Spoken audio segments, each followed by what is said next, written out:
365, the natural way, every day. Health 365, the natural way, every day. Health 365, the natural way, every day. Health 365, the natural way, every day.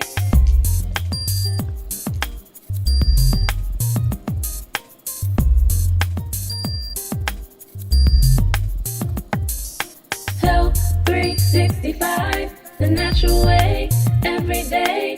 Health 365, the natural way, every day. Health 365, the natural way, every day. Health 365, the natural way, every day.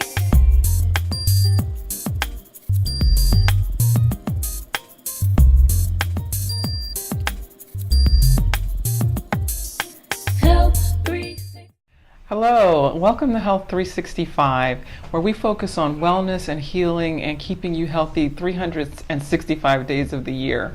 Really, the goal of the show is really to empower people to take charge of their health using natural methods, alternative methods, and just knowledge about how the body works. And so today we're really focusing on a couple of different things. We're focusing on bone health, we're focusing on exercise and fitness. So if I have invited Dr. Keita Vanterpool to join us here today. She is the founder of Key Consulting, which is a holistic health organization that provides several services from chiropractic to personal training to massage and several other things. So we're going to get into that quite a bit. Dr. Vanterpool is a chiropractor and a certified personal trainer, so that allows her to give a lot of different types of fitness tips to people, as well as nutritional counseling and things like that. So we're going to get into it. One of the things, well, welcome to the show. Thank you for having me. Great. And we're here at her office today, and we're going to focus on a few things, as well as get some fitness tips near the end of the show, actually some demonstrations on how to get healthy. But one of the things that really interested me with Dr. Vanterpool is that she kind of got into her area of health and wellness because of her own fitness illness in childhood. So tell us about what happened, what your illnesses were and how you kind of overcame those. Okay.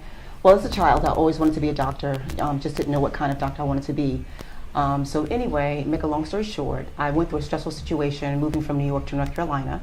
My mom pretty much snatched us out of school, and I think that had a profound effect on my health in general.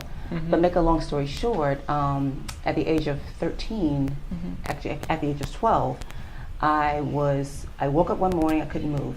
My wrist started to hurt. My mom said, well, maybe it's because you're playing the flute. And then I was always late for gym, so I always had to do those crab things, and my wrist would always hurt, and my neck would always hurt, and I just didn't know what the cause was. Okay. So my mom took me to the doctor. So you said you had to do crap, like when you were crap late? When you're on your back and you had to do extra exercises because you were late. Exactly. Oh, okay. It just sucked. But, okay. So anyway, my mom took me to the doctor, and they did a bunch of tests, ran a bunch of tests on me, and it found out that I may have had mono. They said I may have had some other. They didn't know what to call what I had. Sure. So through several tests, my mom then took me to a specialist in Greenville, North Carolina. And they saw the diagnosis was lupus. Lupus, okay. So at 13, I was diagnosed with lupus. And from that date, a cascade of events happened that occurred where I lost my hair. They put me on high doses of steroids and aspirin to reduce inflammation and swelling. So I was able to move around. The high doses of steroids caused psychosis. So I went through schizophrenia, psychosis, just all kinds of things. I had to learn how to write again, how to walk again, because my skin came off my legs and my feet when I was in high school. Really? I had a colostomy bag, and so I say I had a colostomy and I was in a wheelchair at the same time. So being in the 10th grade, after you've been active marching in a band and things like that, it kind of really go from took that a lot to from me. that was traumatic. Pretty traumatic. Amazing. Yeah. So through faith, a lot of prayer, determination. My mother basically changed my diet. She put me on all natural foods, so I was pretty much a vegan during that time. She juiced a whole lot, and she gave me some nasty teas, mixtures, whatever she made. Right. And like I said, through faith and a lot of perseverance and visualization of myself being able to walk again and being healthy again, and having my hair again, it all came back by the grace of God. So I'm very thankful and pleased that those events did happen, because they actually gave me a platform to which I am now a doctor to be able to testify and be able to, empathize with my patients a little bit better. That is an incredible story, because a lot of people have never really heard of being cured or healed of lupus or the other illnesses, and just coming back to living a normal life. Sometimes it's just pain management, or it's just managing, but it's like you flourished and you're not using a colostomy bag, and you're healthy. Yeah, I know. I mean, so that's an amazing story. So part of that was, you said you switched your diet. I mean, what are the main things, like, for example, traditional medicine? What was the diagnosis? Were they saying that you could recover, or what was the prognosis for you? The prognosis was it's non-curable. So there will be periods of remissions and exacerbations. However, the basic form of therapy, or course of therapy, basically was steroids, prednisone typically for people who have autoimmune diseases. Plaquenil was another regimen that was prescribed. Plaquenil. Okay. But I pretty much stuck with the Plaquenil. I stuck with the prednisone, and that seemed to be my wonder drug. And like I said, I mean, every form of medicine has its application, and you do what you need to do for the time being, and when you know better, you do better. And however, I manage the lupus now pretty much through diet, exercise, leading a less stress. I do take medications as needed, and I do find that when I'm compliant and not resisting the condition or what I have to do, then there's a better outcome. Okay. So, yes. Wow, well, that's amazing. Thank you for sharing that. Absolutely. So do you feel like from that experience that a lot of diseases could be better managed or even cured using kind of the natural methods and remedies and things like you're saying, like kind of getting your life aligned? I believe all things are possible, and I believe that I will say that I was vegan in 2004, 2005, I became vegan again, and I noticed a tremendous increase in my health, my performance, and everything else. Really? And when I went back to my regular so-called diet, I'm not eating vegan and vegetarian, but I noticed significant changes, even as far as my body fat concerned and my energy levels, and even just from thinking and being my cognitive skills. So there is a huge difference physiologically, but I do believe that some people, depends on what stage of the diseases that they are in, and their level of faith and what they trust and believe in themselves, that anything can happen, anything's possible. Absolutely.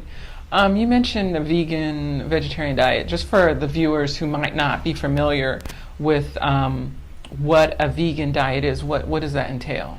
Vegan diets entail basically eating all natural foods, basically herbs, fruits, nuts, seeds, fruits and vegetables, and that's where the source of your nutrition comes from. There's no animal products within a vegan lifestyle.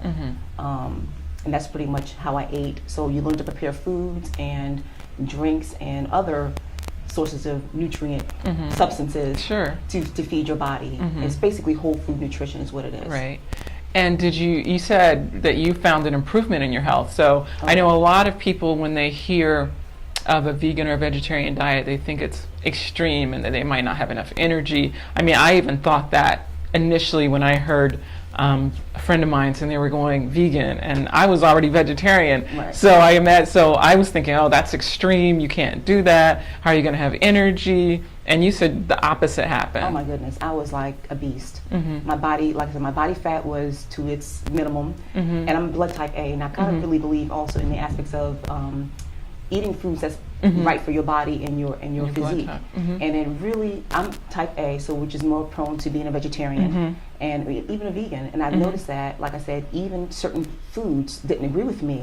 My body can utilize those things, but it was more efficient. It worked a lot more efficiently if I ate those foods that were specific to what my particular blood type is. And not getting into that all together, but there is a huge difference in eating right for your blood type, your body type, and respecting your body. Sure. And I always like to, on every show that I do, I always like to, when it's appropriate, I can find out about, I like to share about how I also recovered from cancer naturally, and you mentioned the vegan diet, and that's one of the things that I did for my recovery, was to go to a whole foods, unprocessed, fresh vegan diet, which also included a lot of juicing and different supplements that I thought would help boost my immune system. So it's like, one of the things about a really healthy plant-based diet is not only does it give you energy and get you going, but it has that propensity to help you heal of whatever disease you're dealing with. And even if you're not healing fully from just using the diet alone, it puts you in a better stance to handle it. Absolutely. So it's going to minimize the things that would normally occur. Even if you're undergoing a chemotherapy or using other medications, it complements it in a way that it improves your overall health. So that's just great to hear that's been working and helping you along your journey. Yes, thank you. One of the things is I wanted to talk a little bit about chiropractic, because that's what you do, and talk about why that's important, and who can why people might want to seek getting in alignment, and what that is, and how our bone health is really important. So I think we're going to take a break, and then we'll come back and jump into a little more about chiropractic here. Sure. All right.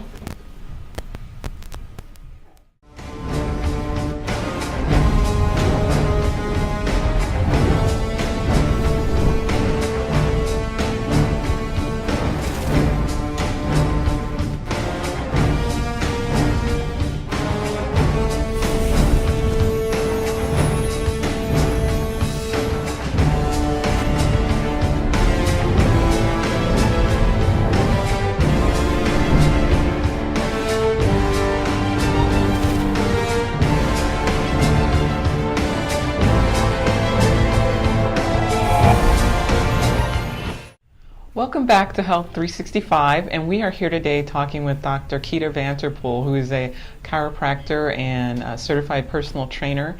And we were just about to get into a little bit about chiropractic, what's it all about, and why is it important for overall health. Okay. Well, I'll explain for you, the audience, what chiropractic is first. Mm-hmm. Chiropractic is an art, philosophy, and science that deals with the relationship between the spinal column and nervous system, which controls the body. Mm-hmm. And if there is a mishap or a subluxation or misalignment in that, if there is a misalignment in that circuit, then the nerves that come off the spinal column are not able to communicate effectively with the body and the brain, and vice versa. So my job is to put the joints back in alignment, to restore motion of the joint, restore where it's supposed to be, and thereby increasing functionality. Okay. So it could be anything from, like, say your neck is out of alignment between C5 and C6. C5 and C6 has nerves that control certain parts of your arm and your hands. And when you say C5 and C6, those are the vertebrae? Those are the vertebrae in your neck. Okay. All right. C5 and C6 are your vertebrae in your neck. They come down and feed off the neck and feed to your arms and your fingers. So when a person comes complain to me about, oh, doc, I'm having numbness and tingling in my 2-4 fingers here, I know exactly where to go in the spine to find out where the actual problem may be. I then proceed to either have x-rays done or do further neurological and diagnostic testing to find out what it is I need to do. And then I make my treatment plan based on what I found, whether it be an adjustment or refer out for advanced therapy or another doctor. Sure. Now, I know that a number of illnesses can result from having pinched nerves or misalignment that you wouldn't necessarily maybe think are related to the spine. Is that the case? Most people think that I'm having numbness in my arm, so it can't be related to my neck. There is no correlation here because most people don't study the spinal column or nervous system. So again, the nerves come out of the spinal column that feed every part of the body. The main CNS, or your central nervous system, is your brain and spinal cord.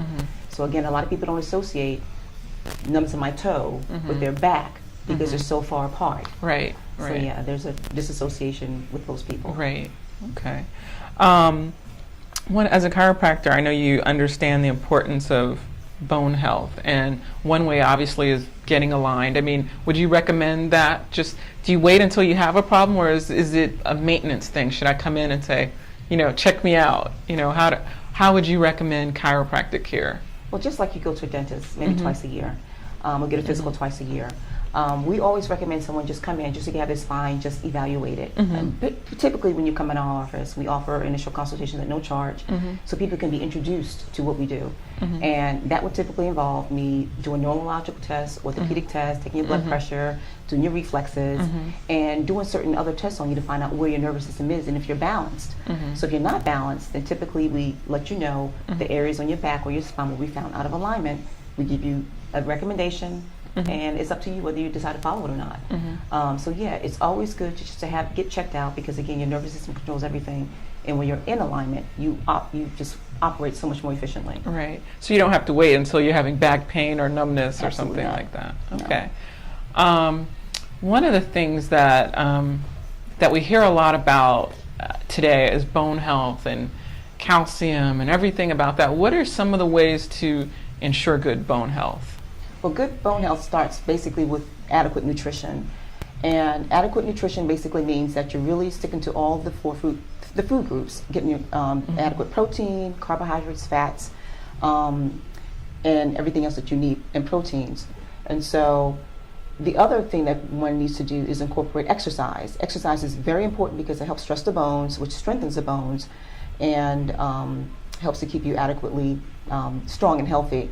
And the other thing I also recommend is getting adequate sunshine, because vitamin D is converted to the sunshine converts your skin under your skin to convert to vitamin D. Your liver actually converts it to vitamin D, and that's also going to help with the metabolism of calcium and whatever other minerals that you need to help the body and the bones to strengthen. Right, exactly. And I know a lot of people are vitamin D deficient and don't realize it. So, I recommend people get that tested, because I think it's correct that a deficiency in vitamin D obviously would affect the metabolism of calcium and a lot of other things, which could lead you more susceptible to disease. Is that correct? That is correct. Particularly, most people sit in offices all day under fluorescent lighting, which is really not good. And again, your bones begin to soften, osteopenia can develop as a result of that, and which is precursors for osteoporosis. And again, a lot of the people who are susceptible, like I said, most of us who sit in offices all day long, don't get that exercise, aren't getting and outside. they're just sitting in their desk all day. Right. So you weaken yourself. How much time should we get out? Because you have a lot of people saying, stay in the sun and to stay out of the sun. How much time do we need to get out there to get some good sunlight? About 10-15 minutes is adequate.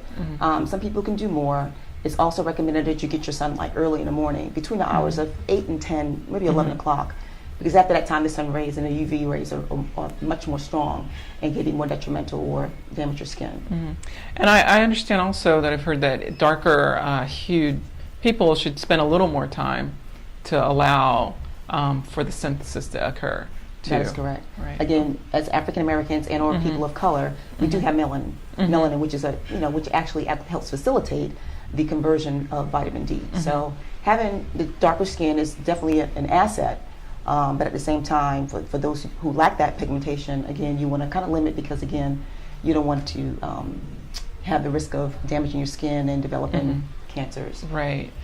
One of the things I wanted to talk about when we talk about bone health is calcium. We hear, get your calcium, calcium, calcium, and then we hear, in addition to that, by the way, milk is the best source of calcium, so drink it up, have your glass a day. We see the white mustaches and everything like that.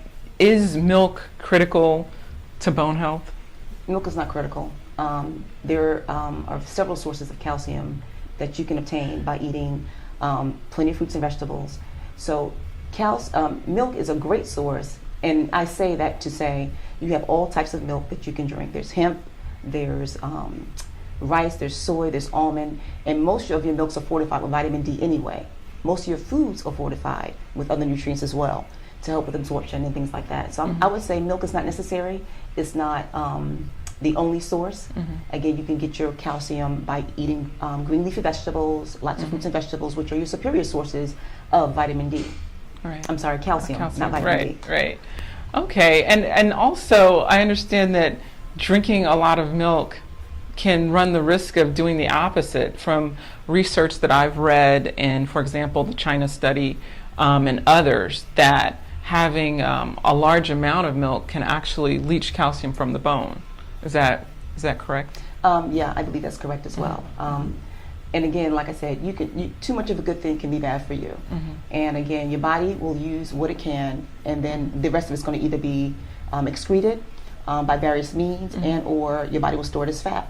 So the best thing, and the best methodology, I believe, is to basically do everything in moderation, get what you need, and exercise so you can utilize whatever you've put in your body, and the body will take care of itself. Okay, great. Now, kind of getting more into the fitness part of what you do as a personal trainer.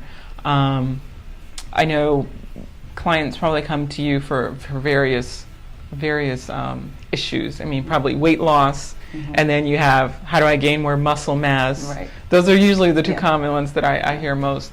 And we in the African American community, as well as the general public, are facing an obesity epidemic.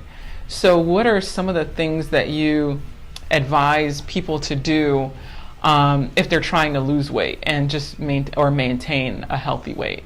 For most of my clients, especially in certain areas, you'll find that a lot more people are obese, particularly in the African American community where it is epidemic.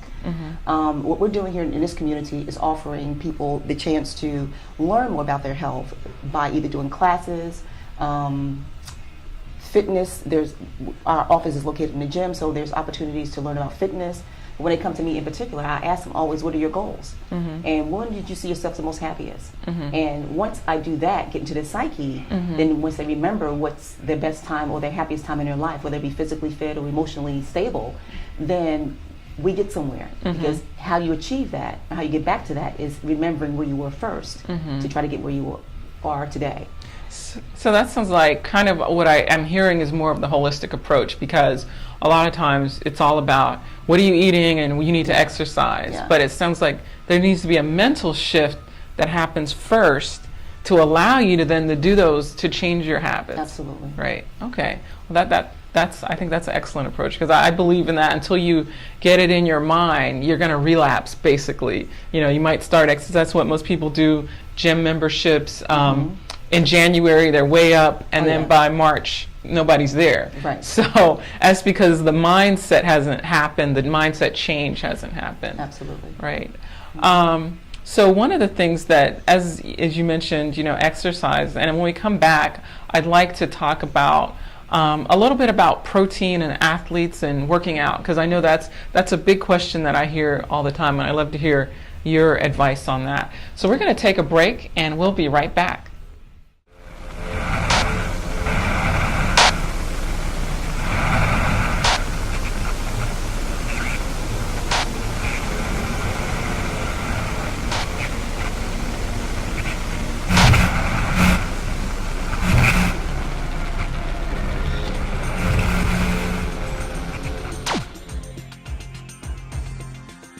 Hello and welcome back. I'm Dr. Ruby Latham, the host of Health 365, and we're here today with Dr. Keita Vanterpool, who's a chiropractor and personal trainer. And we were talking about some of the things about fitness and health and losing weight and all of this. I wanted to talk a little bit about people who want to be physically active and maybe more just call themselves athletes, because they actually, participate in marathons and do things like this. And I get a lot of questions from people is, how will I get enough protein if I, follow a recommendation of a plant-based diet? Will I get enough protein, and how much is enough, and those kind of things. So as you mentioned, earlier in the show, you talked about how you went on a vegan diet and you had more energy and exercise. So did you have a problem getting protein in? Oh, no. Okay. And what are some of the best sources of protein? Legumes, such as your lentil beans. Any kind of bean will give you some protein. Brown rice is a complex carbohydrate, which also has a protein component. Most of your fruits and vegetables, not necessarily fruit, but most of your vegetables, your grains, your nuts, your seeds, those are high protein foods. Almonds are very well known to have a high protein content. So balancing these things out with nuts and berries and just doing things different with your foods, you're going to obtain the necessary amounts of protein that you need, which is recommended 10 to 35% of protein of your diet. Yeah. As opposed to maybe 75%. A lot of people have this 75% of their plate is meat, and they might have 20 to 25% is something else. Yeah. And it sounds like that should be reversed. Absolutely. Right. If you're doing a meat diet, absolutely, it should definitely be the opposite. What is with, it's my understanding that the plant-based sources of protein are a little more, are healthier than, let's say, a meat protein. And a lot of people find that counterintuitive for whatever reason, but I think it's what it's made up of. You don't get some of the fat, the cholesterol, and things like that. And then there's a danger of too much protein. What would be like the danger of too much animal protein? The dangers of protein are varied, and again, too much animal protein can lead to atherosclerosis, clogging the arteries, again, increased triglycerides, cholesterol. Those are the kinds of things that are resultant of too much animal protein. And with the plant-based proteins, you're not going to get that. However, too much protein can overtax the kidneys, and calcium is utilized to break down these excess proteins. So what happens is calcium ends up leaching from the bones and from the blood serum as a result of having too much protein in the diet. Too much animal protein. Too much animal protein. Right, and I've read it doesn't happen with plant protein. No, because your body can break down every source of it. It's easy to digest. Your body can recognize it. The body will again take what it needs and extract the rest of it. So when we hear some of the diets doing your body a disservice, if I'm understanding what you're saying, because it causes that overtaxing of the kidneys and calcium leaching and all that. Diets such as those are recommended not for long term, and sometimes people may some people may need to do certain things based on what the doctor may recommend in whatever setting. Everybody's body's different. However, too much protein is the same result. It overtaxes the kidneys. So again, to answer your question, the answer is yes. Okay. And I know we were talking a little earlier about there's quite a few athletes who are vegan or vegetarian. Some are Scott Jurek, I think he's an ultra marathoner. He's won several times. And you had mentioned a few others. Carl Lewis, a sprinter, famous sprinter. John Sala, I believe it is. Right. The He was the NBA star. Yeah, so there's several of your super athletes that are vegan and vegetarian. And again, the body works more efficiently and productively. It gives you what it needs when you put the proper nutrition in, the proper fuel. Right. And I know what we're going to do next is go into the gym a little bit, and you're going to show us some techniques for doing kind of your own thing at your home gym area or whatever you have there. One of the things that people ask is, how much, exercise is enough, to lose weight, to maintain your weight. How often would you recommend someone needs, if they're trying to lose weight, so to speak, how often and how much do they need to exercise to accomplish that? Well, typically 3 times a week, about 3 times a week, and at least 20 to 30 minutes a day. If you're sedentary and leading that type of lifestyle, at least 10 minutes to start. 3 times a week. Just to get you going. Just to get you going. Okay. And you can do a whole lot within 10 minutes to raise your heart rate up to the point where you're not just sluggish. And it does have a profound effect if you just start. So for those having a sedentary lifestyle, just 10-15 minutes a day, and as you gradually become a moderate exercising person, you can bump the ante up, or just up the ante, and doing more cardio. You can include more weightlifting or strength training, as I may call it, some light weightlifting and some strength training. And all these things help to boost and kick in the metabolism so your body can start burning fat and just start working more efficiently. Okay. A lot of women also, when you talk about doing weights and things like that, they're afraid they're going to bulk up or things, so they just do just cardio. And it's my understanding it's really important to do both because, as you mentioned, kind of the weights help with the metabolism, right? Absolutely. The light weightlifting actually helps to increase metabolism by burning fat, more fat calories. And again, I have the body type where I can get bulky. So that's just my body type. And there are many women that have a stronger upper body and some have more feminine physique. Right. So yes, heavy weights can lead to, from my experience personally, can lead to me bulking. Right. And so the idea is to balance your routine with incorporating more cardio if you need to do that. But again, the average woman, because of our hormones, we're not supposed to bulk up as much as a man. If you do, let's say, lighter weights and more repetitions, you probably avoid some of the bulkiness, you do. right? You work on toning the body, and you have I've experienced with my body long enough to do, as a personal trainer, training my clients heavily because I would end up training, doing Pilates and yoga and those types of exercises. So depending on the body type that you want, you can exercise to tailor that physique, as I've done. Okay. So and then also the weight bearing and lifting weights and weight bearing exercises is one of the important things for bone health and warding off osteoporosis and all those. So obviously it's not something we should avoid. Oh right? no, absolutely. Right. And I failed to mention one thing, water intake is very crucial. Absolutely. Water is a catalyst to burn fat as well. So your hydration is very important to the facilitation of increasing metabolism as well.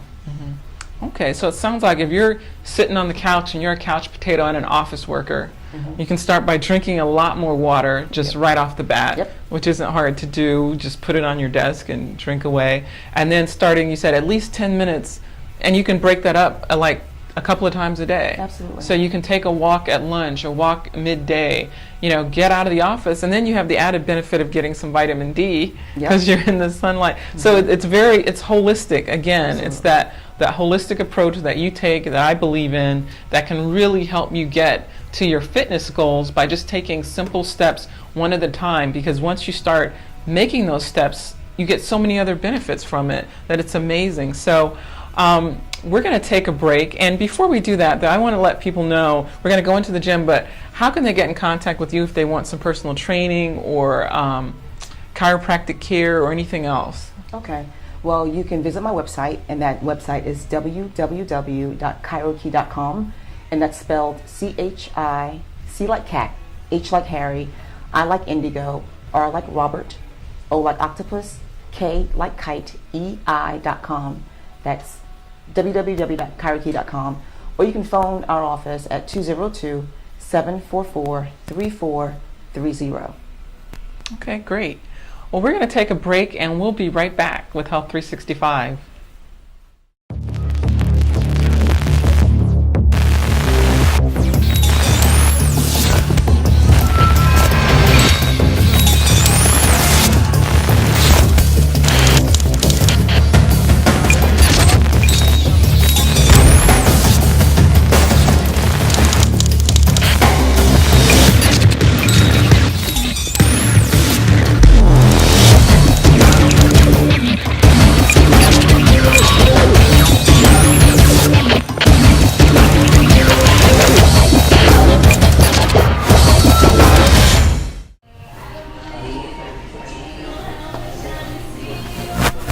Back with Dr. Keter Vanterpool, and I'm Dr. Ruby Lathan. And Dr. Vanterpool, we're here in the workout room where they do a lot of aerobics and group fitness classes. And you're just going to show us some simple things people can do at home with minimal equipment just to get started. If you're at any level of fitness, you can start with this, whether you're advanced and you're wanting to just keep moving or just starting out. So I'll let you explain to us what we're going to do. Okay. So what we're going to do today primarily is work on exercises anybody can do, whether you're sitting at the desk, whether you're down to a wheelchair, or whether you're just fully able to do whatever you need to do. But the basic idea and concept is to get your body moving. So the first thing we always start off with is with an active, a warm-up. And your warm-up should be between 5 and 7 minutes. Sometimes people take about 10 minutes, but 5 to 7 is really, really good. And that can be in the form of anything, whether it be jumping jacks. Ruby and I are going to demonstrate. I'm going to have her sit down. And she's going to march in place with her back straight, of course. Okay. You pull your abs in, and you're just going to march in place in the chair. Okay. And I'm just going to walk in place with my standing. Okay. And just give your body some motion and movements. And your workout can consist of jumping jacks, whether it be, if you can't do a full jumping jack, you can always modify and do things like this, or you can do things like this, and just basically getting your body moving. And that way the blood circulates all throughout the body. So the other thing I want to work on also is, and always remind you to always consider your core. Your core is your stabilization area. It stabilizes your back, but it also stabilizes, it's the foundation of any exercise that you do. So I'm going to have a seat also. And we're going to work on range of motion for your neck, your shoulders, your back, your legs, and your feet. Okay. So the first thing we can do is take your head and look straight up to the ceiling and pull it all the way back as far as you can without hurting it. Take a deep breath in, slowly. Then you can feel a stretch between your throat and also your lower neck. Yeah, you really can. You can feel a really good stretch. Then you look down to the floor. Deep breath in and let it out. You can put your palms up on your knees as well. Okay. Look back to the center. Look to the left. You can take a deep breath in. Let it out slowly. Back to the middle and look to the right. Deep breath in. And let it out slowly. And again, as you breathe out, you'll feel more of a stretch. Back in the middle. Take your ear to your shoulder, to your side. Deep breath in. Let it out. Stretch it as far as you can. Back to the middle and off to the right. Deep breath in. Let it out. This is something you can do right at work, right? Absolutely. And like I said, what this does is it increases circulation, but it increases your range of motion. So those with a stiff neck, tight shoulders, this helps to ease that discomfort. Okay. So the next thing we're going to do is stretch the back, the legs, and the ankles. Okay. So what you're going to do is pull your belly in, extend your legs out slightly, take a deep breath in, and lean forward. Curve around, your arms should circle your legs, and breathe out as you come down.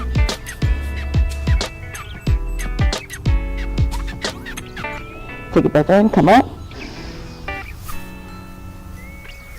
And we'll do it again, one more time. Breathe in, and out as you go down.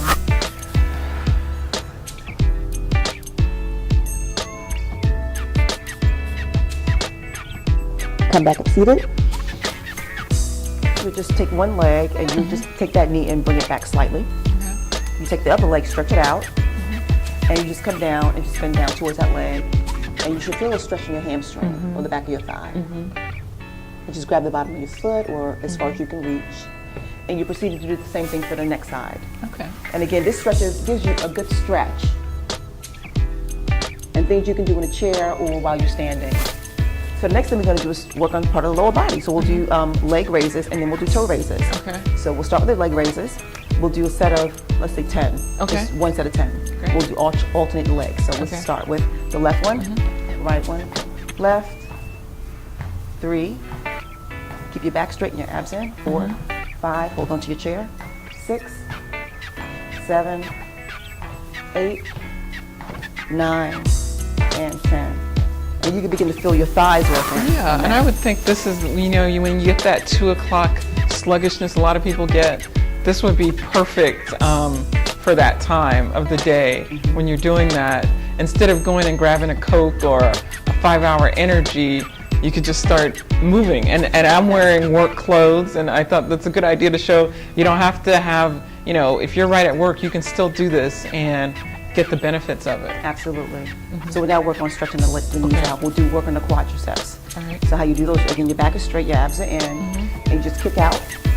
Hold it for about 1-2 seconds. Bring it back in, kick out, 1-2 seconds. Bring it back in to make it more challenging. You can actually raise your toes up to work part of the calf as well. And the same thing for the left, for the right, do the same thing. And another modification, you can point the toes. Same thing, and you can begin to feel the quadricep really working also. So those are those. And then toe raises. So you really pretty much worked on the whole lower body. Right. So now toe raises, get the back of the calves. So you can just raise them up. You can do toes out, which works on the outer calves. Okay. I'm sorry, the inner calves. Okay. And then you can turn your toes in to work on the outer calves. Okay. So what you can do at your desk, just sit up real straight, your abs are in again. We're gonna work on the areas that most women have issues with, the shoulders and the arms and the neck. So you can start by doing lateral raises, just elbows up like a chicken. And you don't wanna go above your shoulder joint. You wanna go at least level to your shoulder joint. And that way you don't overstress the joint. So you can do those, a couple sets of 10 of those. So 2 sets of 10 will be adequate. If you're at your desk, you don't wanna sweat under your armpits, of course. It causes an unsightly wet spot and odor. Okay, now what you can do is work on the front of the front of your deltoids. We just did lateral deltoids, so now you work on the front deltoids. And how you do those is that you keep your elbows together and just do lifts. So you do lifts. And This again, is kind of similar to what you would be doing if you had a gym and you were pulling down. pulling down. Yeah. Okay. So you raise those. And for posteriors, you have to stand up and do these. Well, basically, you just stand up. You can bend at the waist. And I'll just show from the side view. You can be in the front. Okay. But basically, for your back and your shoulders, you can just pull back. And use your posterior deltoids as well as your rhomboids. And what you'll do is basically kiss your back. You want your scapula or your shoulder blades to kiss. Okay. So again, my body's angled at 90 degrees, and you want to pull back and squeeze your shoulder blades together. That works on both posterior deltoids and your rhomboids or your mid back. So when you feel like you're getting that hump in your back and like you're curving over, this would be a perfect exercise to keep your posture and your postural muscles stable and secure. Sure. All right, great. So the next thing we'll do, work on the abs. Okay. Let's look at the abs. Yeah, we all want to work on those abs, right? And doing biceps and triceps. Uh-huh. So anyway, for your abs, what you can do is crunch while you're sitting in a chair also. Okay. So you can take your hands behind your, okay, you take your hands behind your head, and you can just basically crunch down. Your abs are in, and you're crunching down towards your knees. Okay. It may not be the most efficient way to do it, but you still got to work out. Yeah, if you, you're at work 5 days a week, so this is better than just sitting there. So now we're going to stand up beside the chair, and I'm going to show you how to do some biceps and tricep work, and you will do two things at one time, basically. So you grab your weights. Your elbows are going to be 90 degrees. Good.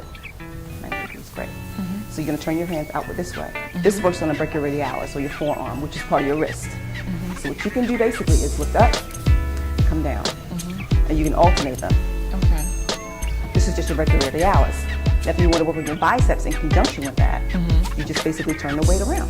As you go up, Oh, you work okay. your biceps and brachioradialis. So just that little twist actually makes a difference in terms of what Exactly. muscles you're working. So you'll see that people doing things in the gym and don't realize, they're they're actually doing while they're working doing different. Yeah, they're Exactly. working different muscles. Right, and again, you want to keep your core stable and your elbows close to your body. And that way you get a better and more efficient workout. The other thing I'm going to show you is triceps.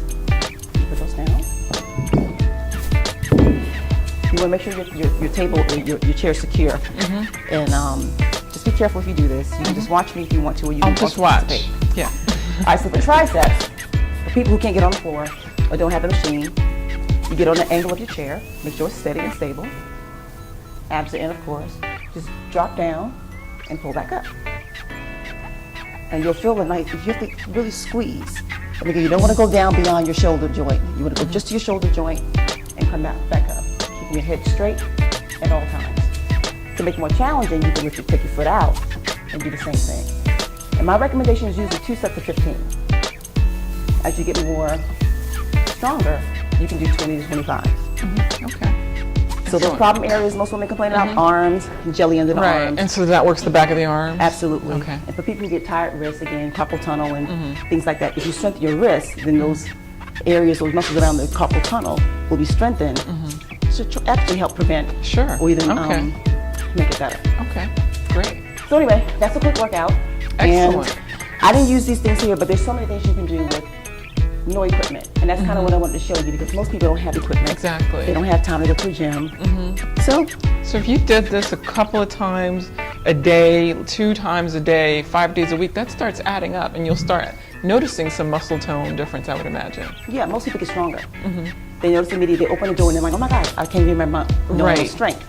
So that's the first thing I noticed when I worked out, that my strength had improved. Really appreciate you. Such joining a us pleasure, today. and I really hope that people got from this what you can do to build everyday little things to improve your health. I mean, if you've got a chair and you've got a body, you can work out, so you don't have to worry about all the time of spending a lot of money or going to the gym. There are no excuses here, and that's what we're trying to do, is empower you to have a holistically healthy lifestyle so that every day you're building on that. So including things like just taking the stairs instead of the elevator. A lot of people talk about it, but they don't do it. So if you actually do that, those little things build up every day. Parking further away in the parking lot and not parking, circling around, wasting gas, trying to get close to the door. You can actually build in your health into your lifestyle, and that's what we're trying to do here today. So I thank you, and I hope that you have really gained a lot from today's show. So I'm Dr. Ruby Lathan, your host of Health 365, and Dr. Vanterpool, would you tell everyone again, how can they get in contact with you if they'd like to access some of your services? Okay, great. So again, my website is www.chiropractic.com, and that's www.chirokei.com, or you can call me and my office assistant at 202-744-3430. Great, thank you. And thank you for joining us. And please tune in next time to Health 365.